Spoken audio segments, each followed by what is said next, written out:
버겔트 쌀이라고 하는 작가가 쓴 책 가운데 나는 보고 싶었다라는 책이 있습니다. 이 책은 50년 동안 맹인이나 다름없이 지낸 한 부인이 직접 집필한 작품인데, 그 부인은 그 책에서 이렇게 쓰고 있습니다. 나에게는 한쪽 눈밖에 없다. 한쪽 눈도 심한 상처로 왼쪽 눈 가장자리의 작은 틈새로 사물을 본다고 씁니다. 그러므로 책을 읽을 때 책을 얼굴에 바싹 대고 되도록 한쪽 눈을 왼편으로 돌려 대야 한다. 그러나 그녀는 남에게 동정받기를 거절했고 특별 취급당하는 것을 거부했다. 책을 읽을 때 이렇게 본다는 겁니다.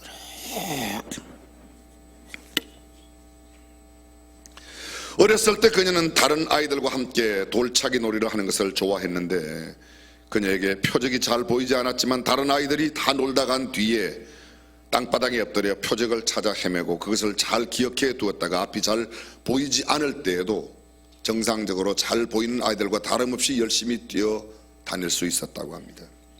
그녀는 집에서 책을 읽을 때 큰 활자로 된 책을 보면서 그 책 표지가 거의 눈썹에 닿을 만큼 가까이 되어야 읽을 만큼 그렇게 시력이 안 좋았지만 열심히 공부했습니다. 드디어 미네소타 대학의 학사학위를 받고 아이비 리그의 컬럼비아 대학에서 석사를 받았습니다. 그녀는 미네소타주 트와인밸리 한 작은 시골 마을에 교사가 되어 아이를 가르치기 시작했습니다. 그는 계속 공부했습니다. 뒤에 사우스다코타주 스펄스에 있는 아우구스투나 칼리지에서 대학 교수로 신문학과 문학 교수직을 감당했습니다. 13년 동안이나 강의를 했습니다. 부인들 모이는 클럽에 가서 강의를 하고 라디오를 통해서 책을 소개하며 그 책을 지은 저자와의 인터뷰도 진행하는 방송인 겸 교수 작가였습니다. 그녀는 이렇게 말했습니다. 언제나 내 마음속에는 완전히 장님이 되지 않을까 하는 공포심이 잠재해 있었다. 그런데 공포를 극복하기 위해 나는 쾌활하고도 경솔에 가까울 정도의 생활 태도를 취했다. 좀 오버 액션을 했다는 겁니다. 1943년 그녀가 52세가 되던 해에 기적이 일어났다. 그것은 유명한 마요 병원에 수술을 받은 결과 그녀는 지금 보던 것보다도 무려 40배나 더 밝게 보는 시력을 회복하게 되었습니다. 새롭고도 아름다운 세계가 그녀 앞에 열렸습니다. 그녀는 주방에서 접시를 닦는 일마저도 몸이 으쓱거릴 만큼 즐거운 날로 시간을 보냅니다. 그녀는 다시 이렇게 썼습니다. 나는 접시 위에 하얗게 이는 비누거품을 만지작거린다. 그리고 그 속에 손을 넣어 비누거품을 떠올린다. 그런데 이것을 햇빛에 비추어 보면 그 거품 하나하나에 작은 무지개의 찬란한 색채를 볼 수가 있다. 그녀는 주방 개수대 위에 창문을 통해 펄펄 내리는 눈 속을 잿빛 참새가 날개를 바닥거리며 날아가는 것을 보았다고 써놓았고, 비누거품이나 참새를 보고도 이렇게 기쁨에 찼던 그녀는 자기가 쓴 책의 마지막 페이지에서 이렇게 글을 맺고 있습니다. 사랑하는 주님, 하늘에 계신 우리 아버지시여, 나는 당신께 감사드립니다. 접시를 닦을 수 있고 거품의 무지개가 보이니까요. 눈 속을 날아가는 참새를 볼 수 있으므로 감사합니다. 내 일상의 작은 일에도 감사를 느끼는 사람은 믿음의 사람입니다. 그 사람이 행복한 삶을 살아가는 줄로 믿습니다. 불행한 사람들의 특징이 뭡니까? 모두가 원망과 불평과 짜증을 부립니다. 부정적입니다. 그러나 행복한 사람들, 그들은 모두 절대 감사의 사람들이고 절대 긍정의 사람, 성령 충만한 사람, 오직 믿음으로 살아가는 사람입니다. 저는 오늘 시편 144편 본문을 중심으로 복 있는 백성, 다른 말로 말하면 행복한 백성, 이런 제목으로 말씀을 나누고자 합니다. 복 있는 사람, 다른 말로 말하면 행복한 사람이라고 말할 수 있을 겁니다. 복 있는 교회, 행복한 교회라고 말할 수 있어요. 복 있는 국민, 행복한 국민이라고 말할 수 있을 겁니다. 행복한 나라 마찬가지입니다. 일반적으로 복은 두 가지로 언급합니다. 하나는 물질로 말미암는 복, 하나는 정신과 영혼으로 주어지는 축복을 복이라고 말합니다. 철학자 헤겔은 자기 생의 행복은 정신 세계에서 전개된다고 했습니다. 유물주의자 칼 막스는 인생의 행복은 물질이 풍부한 데서 온다고 말했습니다. 에이브라함 링컨은 말하기를 대부분의 사람은 자기가 행복해지고자 결심한 만큼 행복하다. 내가 얼마만큼 행복하기로 마음 먹느냐에 따라서 그만큼 행복하다는 겁니다. 신학자 칼빈은 말합니다. 인생의 행복은 영혼에서 영적인 것으로부터 시작된다고 말합니다. 로마 제국의 유명한 철학자 마커스 아우렐리우스는 말하기를 우리의 인생은 우리의 사고에 의해 만들어진다. 노만 빈센트 필 박사, 적극적 사고방식의 사고를 피력했던 필 박사는 말하기를 생각을 바꿈으로 모든 것을 바꿀 수 있다고 말했습니다. 미국의 사회학자 사무엘 스마일스는 말하기를 생각이 행동을 만들고 행동이 습관을 만들고 습관이 인격을 만든다고 했습니다. 그렇습니다. 우리의 삶의 태도가 우리의 행불행을 결정합니다. 그런데 성경은 뭐라고 말하는가? 시편은 우리에게 이렇게 말합니다. 여호와를 경외하고 의지하는 자가 복이 있다고 말합니다. 아멘. 주의 뜰에 거하는 자가 복이 있다고 말합니다. 아멘. 이 정도 되면 그냥 아멘이 오토매티클리 나와야 돼. 여호와의 율법을 묵상하고 즐거워하고 그 율법을 행하는 자가 복이 있다고 말씀하십니다. 주께 허물과 그 죄를 사함받은 자가 복이 있다고 말합니다. 공의와 의를 행하는 자가 복이 있다고 말합니다. 시편 120편부터 134편까지 15편의 시는 이스라엘 백성들이 성전에 올라가며 불렀던 노래입니다. 그래서 올라가는 노래라는 별칭이 붙어 있습니다. 시편 127편 여호와께서 집을 세우지 아니하시면 세우는 자의 수고가 헛되며 여호와께서 성을 지키지 아니하시면 파수꾼의 경성함이 허사다. 자식은 여호와의 주신 기묘 태의 열매는 그의 상급이다. 128편입니다. 1절 여호와를 경외하며 그 도에 행하는 자마다 복이 있도다. 내가 내 손이 수고한 대로 먹을 것이라. 내가 복되고 형통하리로다. 내 집 내실에 있는 내 아내는 결실한 포도나무 같으며 내 상에 둘린 자식은 어린 감람나무 같으리로다. 여호와를 경외하는 자는 이같이 복을 얻으리로다. 할렐루야. 하나님을 경외하는 자가 복을 받는다고 말합니다. 오늘 성경 시편 144편 15절 여호와를 자기 하나님으로 삼는 백성은 복이 있다. 여호와를 자기 하나님으로 삼고 그를 가까이 하는 자는 복이 있다. 시편 73편. 사랑하는 성도 여러분, 저와 여러분들이 하나님을 가까이 하고 여호와를 나의 하나님으로 삼고 고백하고 살아가는 사람 복 있는 삶을 산다고 말합니다. 위기에 처한 덴마크를 구해낸 사람은 그룬트비 목사입니다. 그룬트비 목사는 5가지 운동을 벌였습니다. 첫 번째 영적 도덕적 각성운동, 두 번째 성경운동, 세 번째 술 안 마시기 도박 안 하기 운동, 네 번째 새벽기도 운동, 다섯 번째 사경회 부흥의 운동을 일으켰습니다. 그룬트비 목사는 목사님다운 일이죠. 위기에 처했던 이 북유럽의 선진국 덴마크를 만든 것은 그룬트비의 이런 사상입니다. 스코틀랜드의 유명한 개혁자 존 락스는 말합니다. 기도하는 국민이 있는 민족은 망하지 않는다. 무기 아래에 있는 나라는 망할지라도 하나님 앞에 무릎 꿇는 나라는 결코 망하지 않는다고 말했습니다. 성경 속에 사무엘은 말합니다.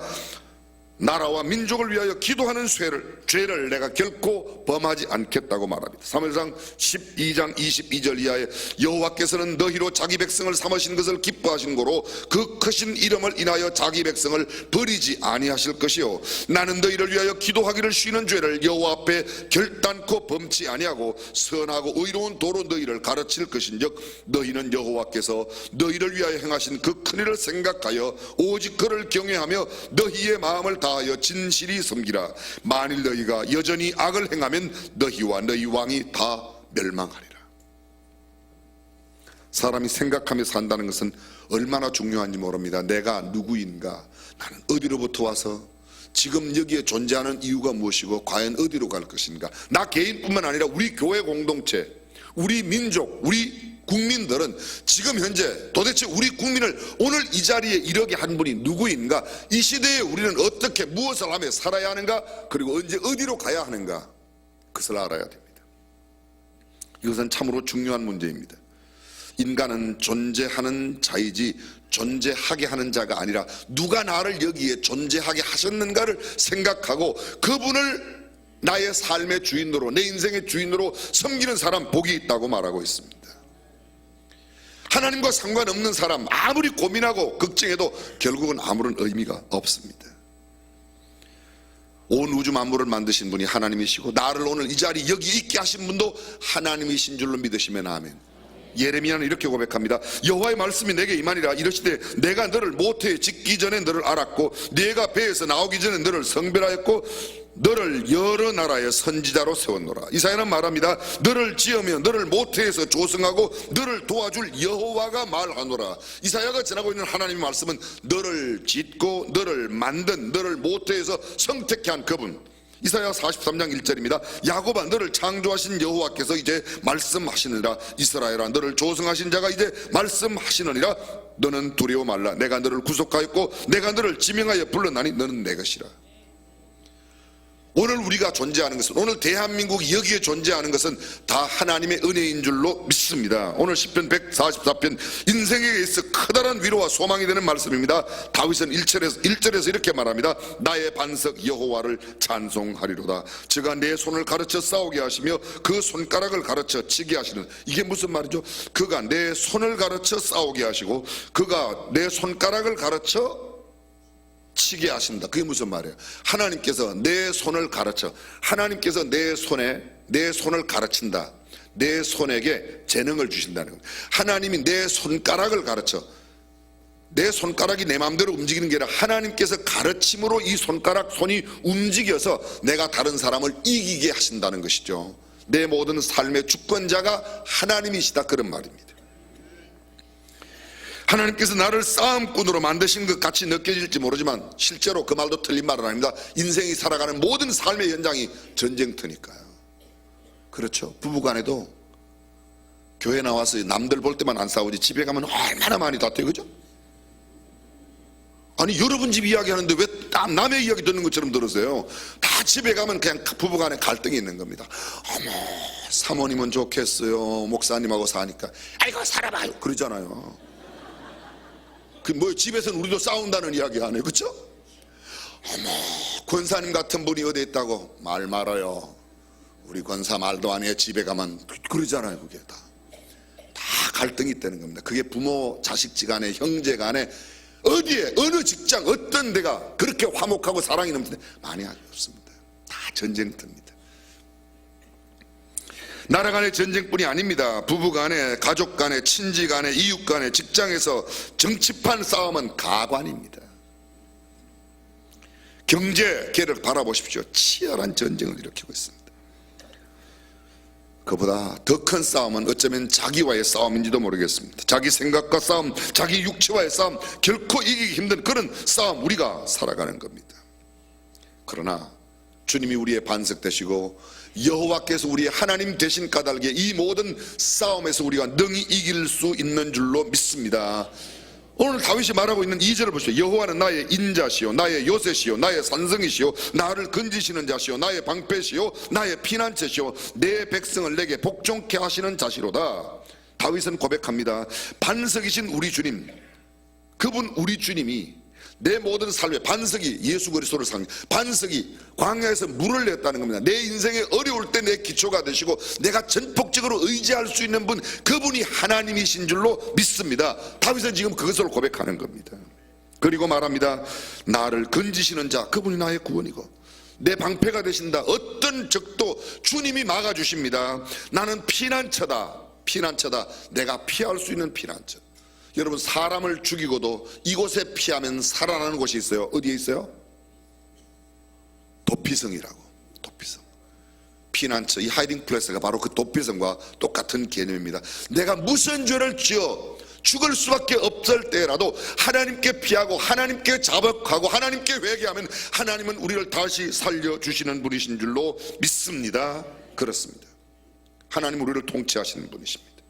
보십시오. 다윗이 이렇게 말합니다. 내 백성을 내게 복종시키는 자시로다. 내 백성을 내게 복종시킨다. 다윗이 왕이에요. 왕의 통치하에 이 백성들이 왕에게 통치를 받도록 하시는 분이 하나님이시라는 거예요. 저는 박근혜 대통령이 이 구절만 알았더라면 이런 일은 없었을 거예요. 내 머리로 내 지혜로 하려고 생각하니까 안 되는. 역대상 12장에 보게 되면 다윗 왕조가 세워질 때에 이스라엘의 12지파의 두령된 자들, 12지파의 군대의 장관들, 이런 사람들이 다윗 왕조를 세웁니다. 유다 지파는 열심히 다윗 왕조를 세웠습니다. 베냐민 지파는 가장 싫어했습니다. 왜? 사울 왕이 베냐민 지파 사람이고 다윗은 유다 지파 사람이기 때문에 유다 지파는 적극적으로 도우는데 베냐민 지파는 돕지 않는 겁니다. 베냐민 지파가 맨 나중에 조인합니다. 그런데 32절에 보면 이사갈 자손 200명은 좀 독특했습니다. 그 사람은 다윗 왕조의 중추적인 중간 지도자 역할을 한 200명 두령들이었는데 그들의 특징은 두 가지의 특징이 있습니다. 첫 번째, 시세를 안다. 시대의 형편. 두 번째, 이스라엘이 마땅히 행할 것을 아는 두목200명. 누차 말씀드렸습니다. 시세를 안다. 시대의 형편과 사조, 시대의 흐름, 이 시대의 정치적인 상황, 경제적인 상황, 정치 지도자들 이런 걸 연구하겠죠. 목사는 무엇을 봅니까? 이 시대의 영적인 상황이 없다는가, 우리 공동체가 이런 시대에서 우리가 하지 않으면 안 되는 일이 무언가, 우리가 꼭 해야 할 사명은 무엇인가를 안다는 것입니다. 이것을 알지 못하면 미래가 없죠. 2004년을 기준으로 삼성이 소니를 드디어 이겨냈습니다. 기뻐하는 표정을 좀 해주세요. 여러분들이 뭐 소니의 임원들이에요? 삼성이 소니를 이겼단 말이에요. 이겼단 말이에요. 감사해요. 아멘 하시는 분들은 앞으로 잘 되시길 바라요. 2004년도에 소니는 얼마를 팔았는가? 1,500억 불을 팔았습니다. 삼성은 얼마를 팔았는가? 590억 불을 팔았어요. 누가 많이 팔았어요? 아니 590억 팔고 1,500억 팔았다는데 어떻게 삼성이 많이 팔았다고 이야기하는 분은 지금까지 살아계신 게 하나님의 온전한 은혜이지, 그 계산으로 살아있는 건 기적이에요. 기적. 소니가 많이 팔았죠. 거의 3배나 많이 팔았어요. 근데 많이 판다고 다가 아닙니다. 많이 팔았는데 5억 불 적자가 났습니다. 삼성은 590억 불 팔았는데 300억 불 흑자가 났습니다. 이건 대단한 겁니다. 왜 그런가? 원가 2불짜리 반도체 칩이 400불에 팔렸어요. 몇 퍼센트? 2만 퍼센트. 2불짜리가 400불에 팔렸으니까 2만 퍼센트로 팔렸어요. 엄청난 겁니다. 여러분, 작년도 4, 4분기에 갤럭시 노트 7이 배터리가 폭발해가지고 삼성전자 직격탄 맞은 게 2조 손해 났다고 그래요. 유관 중소기업들까지 관련된 부서까지 다 따지면 한 8조 정도가 손해 났다고 합니다. 근데 작년도 4, 4분기 삼성의 실적을 보았더니 순이익금이 9조 2천억이래요. 54조를 팔아서 9조 2천억이 남았다는 거예요.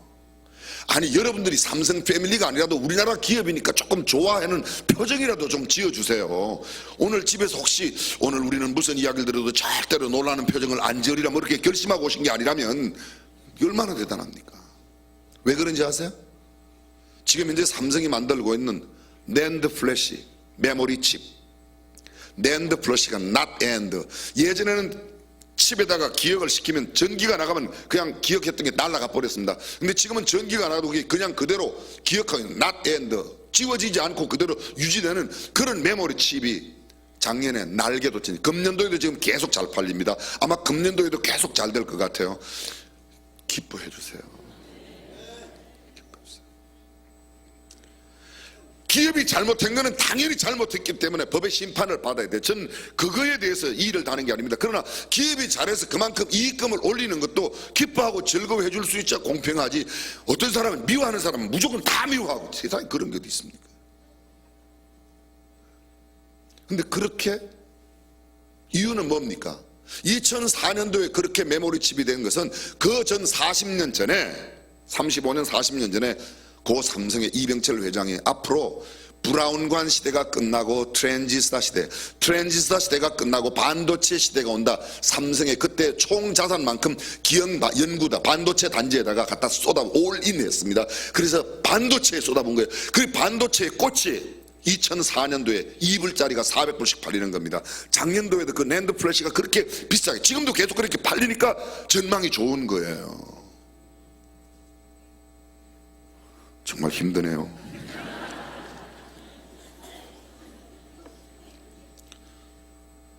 그렇습니다. 뭐를 알았어요? 시대를 알았어요.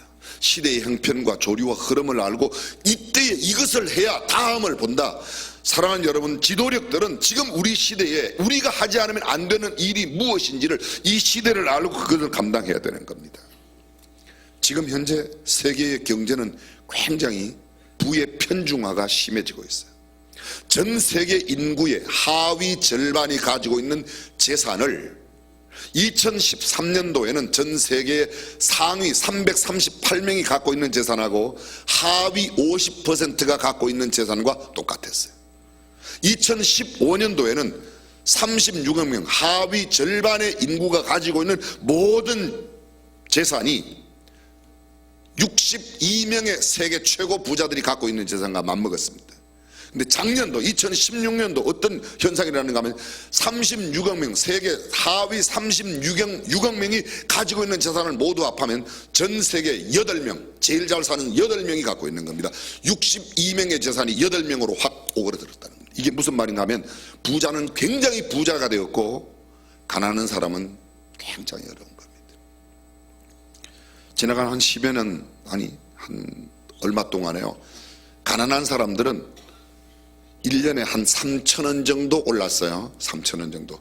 그 사이에 부자들은 한 사람이 평균 얼마가 올랐는가 하면 한 1,200억 정도, 아니 1,200만 원 정도 더 많이 버는 거예요. 다른 사람 3,000원 올라갈 때 이 사람은 1,200만 원씩 더 버는 거예요. 부의 쏠림 현상. 부가 쏠리면 어떤 정권이 들어오는가? 좌파 정권이 들어오는 겁니다.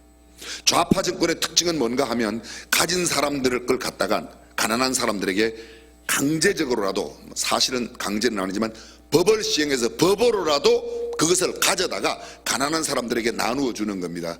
그래서 좌파 정권은 언제나 정권을 잡으면 가장 먼저 하는 게 세법부터 가고, 가진 사람들 걸 거두어내기 위해서. 그래서 평평하게 만든다. 이게 좌파 정권의 특징입니다. 우파 정권의 특징은 무엇입니까? 자유로운 시장 경제를 갖고 마음 놓고 벌어먹고 살아라는 거예요. 너희 능력대로 벌어 살아라.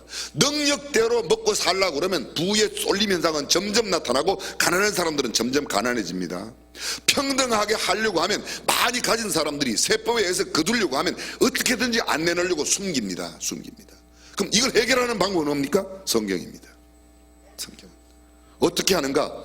내가 많이 번 사람이, 가난하게 살고 있는 사람이 내 아들이라고, 내 동생이라고, 우리 아버지라고 생각해서 내놓으라 소리를 안 해도 내가 사랑으로 내놓는 겁니다. 이게 뭐야? 사랑입니다. 사랑입니다. 나는 자유롭게 두었더니 능력이 없어서 돈을 못 벌어요. 배운 것도 없고 내가 장애가 있거나 그렇게 해서 돈을 못 벌어요. 내가 가난해요. 근데 잘 사는 사람 보면 굉장히 화가 나는 겁니다. 그런데 그 잘 사는 사람이 우리 친형이라고 생각하고 우리 아버지라고 생각하고 잘 사는 사람이 내 아들이라고 생각하면 내가 가난해도 화나요, 안 나요? 가난한 아버지, 아들이 부자 되면 화나죠? 화 안 나요. 그게 무슨 아버지요? 아버지가 아니지. 아버지 아니에요. 아버지 아니에요, 여러분. 이건 정말 중요한 이야기예요. 그래서 해결은 뭡니까? 하나님 말씀에 사랑만이 해결인 줄로 믿습니다. 프랑스 혁명의 3대 깃발이 뭐예요? 자유를 주니까 평등이 깨집니다. 평등을 하니까 자유가 깨집니다. 아니다. 자유, 평등, 박애가 사랑은 하나님의 말씀입니다. 아멘 좀 하세요. 대한민국의 지금 현상이 뭡니까? 거의 대부분의 백성들이 너무 화가 나 있어요. 건수만 있으면 별로고 나가는 겁니다. 그냥 소리 지르고 나가는데 왜 그럴까요? 사랑이 메말라서 그래요. 나보다 잘 사는 사람이 내 아들이라고 생각하면 화가 안 나죠. 나보다 아주 못 사는 사람이, 너무 어려운 사람이 내 아들이라고 생각해 보세요. 달라 소리 안 해도 내가 내주게 돼 있습니다. 그런데 이것이 안 되는 것은, 점점 빈익빈 부익부로 편중화되는 것은 우리 안에 사랑이 없기 때문입니다. 사랑하는 성도 여러분, 성경은 우리에게 이렇게 말합니다. 내 백성을 내게 복종시킨다. 아름답고 안정된 정치를 이룰 수 있는 것은 하나님의 능력에 달려있는 줄로 믿습니다. 이것이 우리의 문제 해결이에요. 좌파도 우파도 해결되지 않습니다.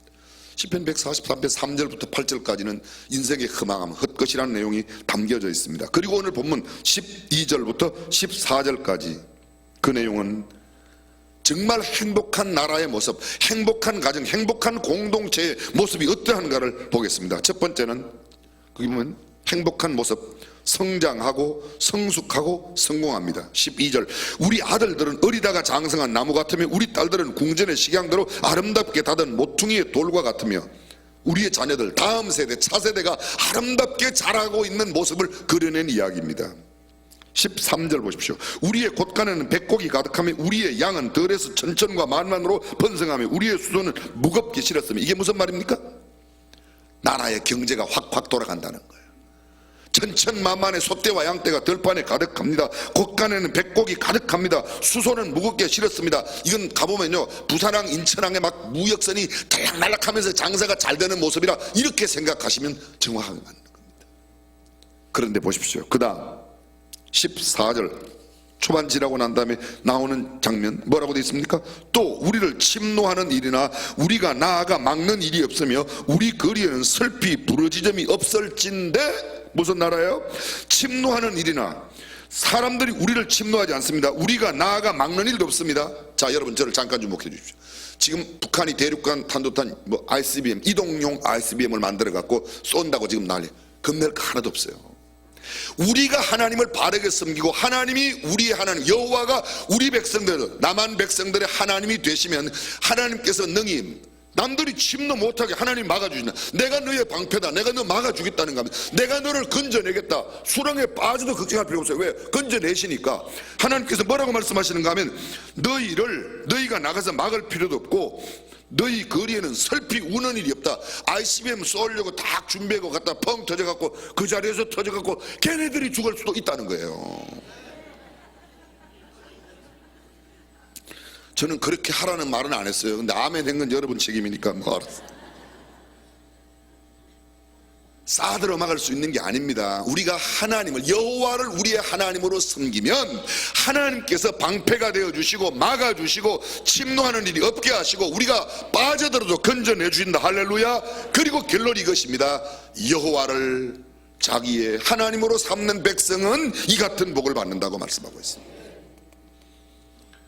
우리의 보호가 어디 있습니까? 우리의 경제 흥왕함이 어디 있습니까?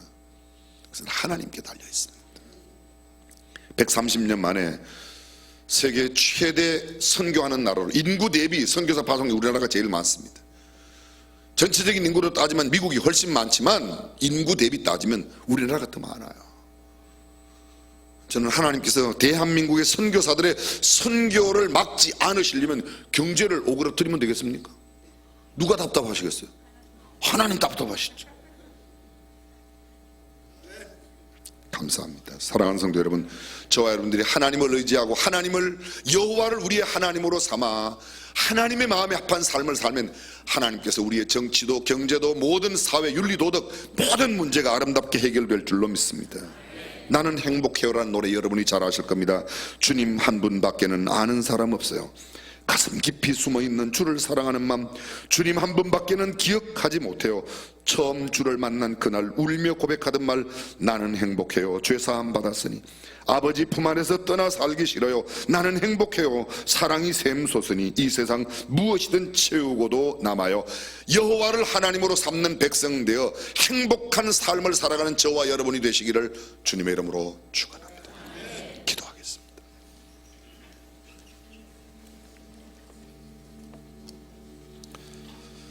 인간의 우둔한 지혜를 의지하지 말고 우리의 연약함을 고백하며 하나님 앞에 나아가 간구하면, 하나님께 나아가 부르짖으면 주께서 우리의 기도를 들으시고 우리가 간절히 주님을 찾고 찾으면 주님은 만나 주시겠다고 약속하셨습니다.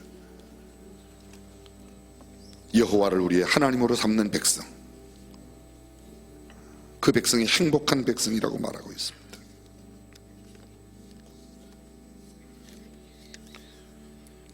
이 시간 우리가 겸허한 마음으로 주님 앞에 아뢰십시오. 인생은 참 허무하고 덧없는 것입니다. 다윗은 말합니다.